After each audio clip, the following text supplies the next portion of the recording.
Hi there, TaffyRue here, and welcome to another exciting episode of Features by TaffyRue, where we get to put the spotlight on young, upcoming artists and creatives who are bubbling under.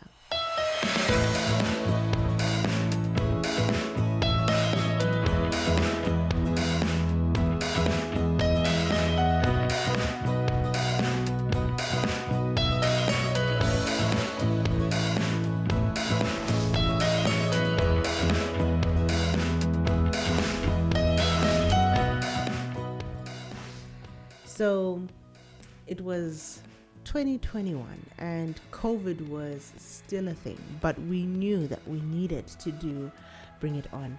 And that's when we met my next guest for today, who goes by the name wemaDance. And when I saw this name, I knew that we would be in for a treat. And of course, he took the Bring It On stage and ended up walking away with the first place for the dance solo category for that year. And I am super excited to be talking to him today. Takudzwa, welcome. Thank you, TaffyRue. Thank you so much. Right, so I introduced you as wemaDance. Maybe you can tell us a little bit about yourself, what you do, your name, etc. Okay, my real name is Takudzwa Taabvunga. My stage name is wemaDance. I'm the co-founder of BMI companies and also head choreographer of gymnastics in Zimbabwe. Okay, interesting. So obviously from your name, wemaDance mnaita zvekutamba tamba izvi. Where did the name wemaDance come from? Hey. wemaDance, to be honest with you, it started as a nickname. When I was in high school. I used to have a small body. Even today I have a small body. And I had a big head. So my friends started calling me hamburger. Then certainly I changed that name. Since it was now on me, I changed it to my stage name, wemaDance, since it was popular during my high school days. Yes, that's how the name came up. Okay, and I thought it was because you used to enjoy having burgers. Many people think so.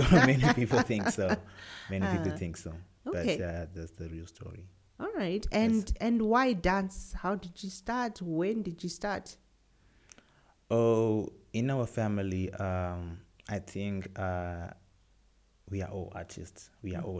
But it's me only who chose to bring it out to the world. Okay. It's only me.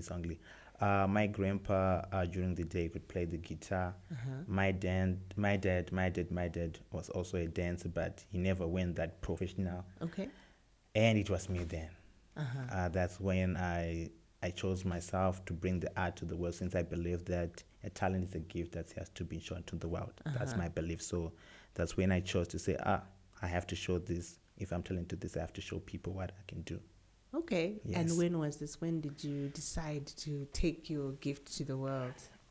I started dancing at a younger age, but I was doing it for fun. Okay. I was doing it for fun. I was just doing it at family gatherings. I was just doing it just for small gatherings, like family functions, and that's all that I could do.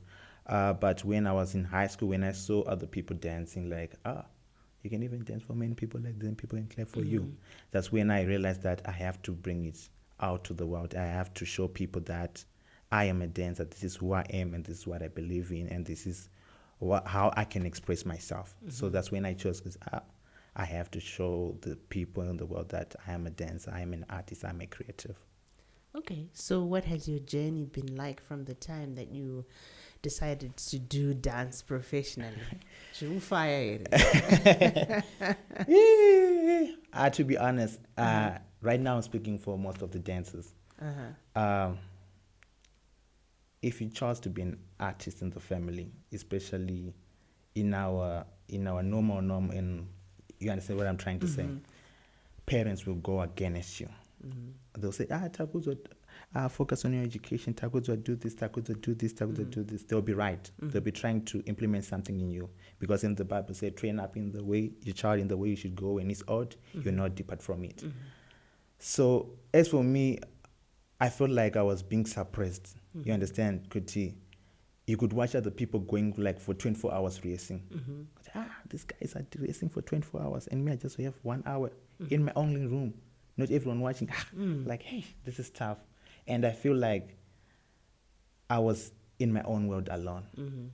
But when I started making sense out of dance, when I'm saying trying to make sense out, when I started getting paid, that's when my parents said, oh, you can make a living out of this. Oh, you have to do this, you have to do this. That's when they started chipping in. Oh, Takudzwa, have you tried to be certified? Have you tried doing this? Have you tried to do this? Have you tried to do this? Have you seen this? Have you seen this dance challenge? That's when my parents started to cooperate. But it was tough. I'm telling you, it was tough. Balancing talent and school. It was tough. It was tough. But at the end of the day, they supported me. That's awesome. I think it's always hard when something is new or something has never been done before. That's true. And for parents, I mean, I see it for myself as I'm a parent now, and I'm looking at my daughter coming up, and I'm like, would I want her to do music? Yeah. You know the real story. Music, you know. So obviously, you give the best advice that you can with the knowledge that you have, and you're like, okay, fine. Maybe try and do school, have school, but then when you've done your school, maybe you can then do your art, so that you always have that backup plan that you fall back on if things don't happen the way you want them to, because when we're young, we always think that we can take over the world. True. But God might have other plans. Yes. So it's always good to have that advice from parents. Good, yes, do your dance, but chimbo try. Yeah. Okay, that's interesting. And how is the dance industry? Like, I don't know, because I'm a musician. I don't know much about the other art forms that are there. Can you tell us a little bit about the dance industry? Is it existent in Zimbabwe? Magawanda ere muri mu dance? Are you, what is it like being a dancer in Zimbabwe? First of all, let me say that I believe that talents, gifts are given by God. And when I see artists, I see spiritual people. Okay. I see spiritual people.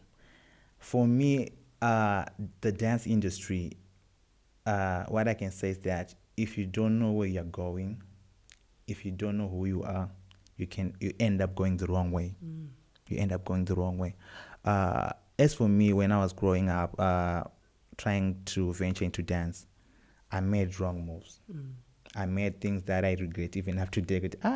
It's me who was dancing to this. This is not me. This is not me. And to a large extent, I can say that the dance industry is controlled by the wrong people. And I feel like we as dancers, we have to stand for ourselves and make sure it's existent. But for example, let me give you a good example. If you see the girl child in the dance industry, you usually get those gigs that are explicit. And parents now, they now see dance as a bad thing, because when they see you doing those things, they'll say, what is this? Is this all dance can offer? But me, I believe that dance is a way to express yourself. It's a way to tell a story. It's a way to invoke emotions in other people. Like, when you're dancing, right, when you see me doing a series, when you see smiling, you end up having the same reaction. I reflect you when I'm on stage. That's why you see, even when you're singing, when you end up singing, people are like, that was good, you've done. So I see the dance industry as a spiritual world that you have to understand yourself. You have to landmark your territory. This is who I am, this is what I believe in, and this is the way I'm going. That's why I believe in the dance world.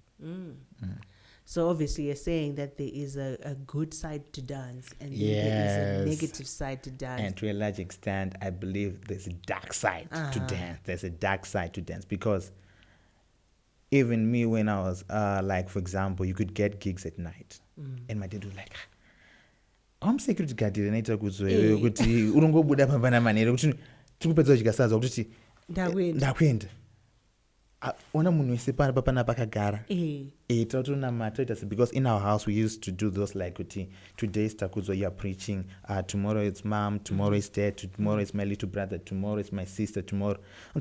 and you'll be seen like as the black the black sheep of the family because and to be honest with you, dance has a dark side. People don't speak. Like, for example, recently they've been trending about people who are going to take with dance. They don't tell the real story about what happened there because you see, people are getting trafficked. People are getting abused through dance. People are not getting fully paid. People are not, it's tough. It's tough. I cannot explain. But I believe that dance has to be, I don't know how to say, but I think people have to focus on who they are before doing whatever they are trying to do with their art. So what would you say has delivered you from that dark side of dance? Has faith played a role in your life in making sure that you know who you are so that you are able to then shine the positive side of dance? I was raised in a Christian-based family that played a major role in me. And also the grooming side from my grandparents also helped me because at my tender age, I stayed with my grandma. So Ubuntu, I was taught that when you meet older people from you, you have to greet them. You have to know when the sun is now going down, you have to be inside the house. Those basic things helped me in dance. Even now, as a grown up, I understand right now I must not be at this place at the moment. And even your spirit can tell you, Takudzwa, what's happening here, it's wrong. It's better that you move away because in the Bible, it says that I have plans for you, not of evil, but of good. So if you try to fight the will of God, if you don't let God take the steering and say, even when I'm doing my dance lessons, I first start praying when I'm home, dear God, help me. I'm going out, lead me, show me the right way. You are Alpha and Omega. You are the beginning and the end. So at the end of the day, you see, this is who I am. So I think that delivered me faith, grooming, that delivered me from the dark side of dance. So obviously you're saying that there are a lot of opportunities when you are doing dance the other way, right? Yes. Have there been opportunities in the opposite side of things where you've had opportunities good opportunities that have allowed you to explore your gift, but in a good environment? Right. That's a deep question. Me, as I'm growing up right now, I've seen that I'm not just a dancer. I don't limit myself to a dancer only. I've seen endless opportunities. For example, when you're a dancer, you are taught how to parts of the stage. Yeah, there's the front stage, there's the back stage, there's the side.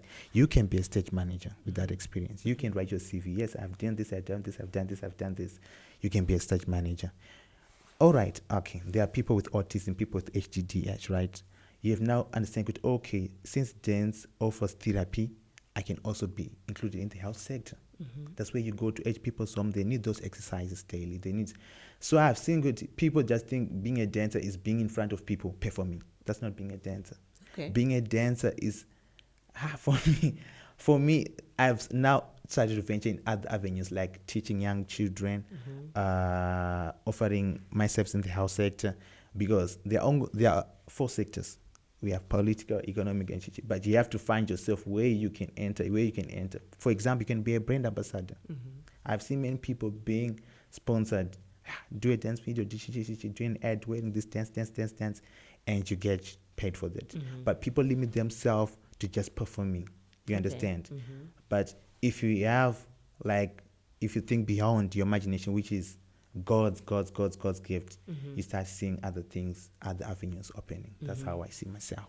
Okay. Yes. So obviously God has opened other opportunities for you to be a dancer, to express yourself through dance, Yes. not only when you're performing, but in the different areas of life. Like you're saying, in the health sector where people need to be fit, they can do that through dancing. They can use it as therapy. We are seeing that there are a lot of people who are facing depression and all of those things. But when you incorporate dance and good music, you're able to come out of those situations. That's true. Interesting. That's true. Yeah, definitely. I think you've taught me something new here. for me, when I'm thinking dance, I'm thinking performing on stage. I mean, That's true. That's but true. now that you have said that, it now makes more sense to me that, okay, there are a lot of opportunities out there for dancers. Yes. Yeah. So where do you want to see yourself 5 years from now, 10 years from now? Where do you think dance can take you? Oh. I believe, our plans are shall wonder, but I believe that dance in the next 5 or 10 years to come, I must own my own dance studio. I must own an art hub for youth, and I must be able to give back to the community that raised me, and also give like guiding counseling, not only dancers, but to create a lot of like a society that I give education, especially the professional side, to artists, that you have like things that are trending right now, like copyrights, memorandum of understanding, also all those things, like a teaching hub for them. That's where I see myself in 10 years to come. Why is it important for you to open a, you mentioned a place where young people can come and learn dance and maybe among other things? Why is it important for you to do that? The devil comes to steal by night. I've seen many talented people get taken by drugs. I've seen talented people get addicted to things that hate themselves, and through that I've seen it's not that they don't want to show people their talent. They don't want to give out what they are feeling inside, but I've seen they don't have the place where to go. They don't have the place where to get the coaching. They don't have the place where to sit and speak their mind freely. They don't have the place where they can be creative. So they end up just roaming around, and that's when they get lost. So I'm trying to make sure that in the future, all those young, talented, gifted, they can come and have their dreams come to reality. In my era right now, I'm partnering with gyms. I'm partnering with kindergartens. I'm partnering with like community halls. So after work, after when I'm free, I try to invite those people to teach them, even for free. I try to incorporate even mothers in the community. Guys, come for Zumba, come for do this. They can see it. Oh, you can be also a Zumba instructor while you're a dancer, and that also gives hope. So, oh, my children is talented like this, so you can also make it in life like this. Yeah. So that's how I've been partnering with the youth. It's not about going direct to them all the time, but sometimes it's trying to find other avenues to catch even the head of the family. But your child can make it. Your child can make it, and even attack the third party. You can make it, my guy. So what have you learned through dance that you can apply to just life in general? Through dance, I've learned multitasking. Okay. I've learned multitasking. I've learned how to juggle life. For example, I'm a big brother. I have little bros. I've learned in previously I could not handle. For example, if I focus on a certain thing like my dance, I will exclude everything. Even if it's put out, no. Right now I'm doing dance only, but I've lost many opportunities. But through maturity now I've understood, no, dance is not like 24/7. That's not the whole how the earth revolves. I've learned how now to juggle. I'm a big brother. I have to help my little brothers. I have to help these people. I have to do this. I have to do this. I have to improve myself. I have to go to school to understand myself better. I have to attend seminars. I have to do this, and it has helped me to grow as a dancer. For example, recently Next Level came in Zimbabwe, United States of America. Previously, I did not attend such workshops. I thought just being a dancer, you're good at it. No one can teach you. But we learned like the economic side of dance. You understand? You have to write things down. Previously, I could not write things down. Like, I have a class. Okay, all right, I'm coming. Oh, I forgot the class. But right now, you say, oh, no, you're not superhuman. You have to be a professional. You have to know timekeeping, even if it's more of character. It's not about the dance only. Character also plays. So it has helped me grow to juggle many things in life. That's how dance has helped me in life. That's amazing. That's an amazing lesson, right? That it's not all about dance. Yes. There are other aspects of life that we have to True. attend to. Yes. We are parts of families. We Yeah. are parts of communities that we also need to give back to. That's a powerful lesson there. All right. So we've come to the part in the show where we switch roles and the interviewer becomes the interviewee, and you can ask me questions. I don't know if you have any questions that you'd like to ask me. Yes. I have questions. I've recently been seeing you doing TikTok challenges, and they've been amazing, and they've been a source of joy to me also, enjoying them. But I want to ask you, how do you feel like when you're scrolling on Instagram, right? We're scrolling. Are you getting the same attention as the people who see world music and you as a Christian-based artist? What's your take on that? Are you having the same hype, or you have to fight more? That's a very deep question. I think we could be here for days answering that question. So obviously, I don't think that Christian content gets the same level of attention as the material or the content that is of the world. Okay. Because obviously we are in the world, and there are principles of darkness that we are fighting against. We do not fight against flesh and blood, but Sure. Principalities and powers of this world. And so you'll find that probably platforms are more friendly to content that is not God glorifying. You'll find that people would need to work harder to find the content that they want that is Christian based. And it also means that for us as Christian content creators, we also need to push, we also need to market a little bit more than that of the world. Because, like you rightly say, there's a lot of content out there, a lot of music that gets taken on. Like, for example, I've tried to do my dance challenge on TikTok, for example, Yes. and it's so hard to get, like people to pay attention to a song. But the song has an amazing message and people can relate to it. True. But you find, people take on very easily to a song, that's talking about absolutely nothing. We understand. And you wonder, at some point, even like there's a point, for example, when I did my first dance challenge or the second one, and I really was like, I want to get people to dance to this, and I want to give away a cash prize and stuff. Even after putting in money into that, there was still it didn't take off how I expected it to take off. And that's when I really realized that, okay, fine, it's not that I did anything wrong. I didn't market the song, because I did, push, I did, pay the ads and all of those things.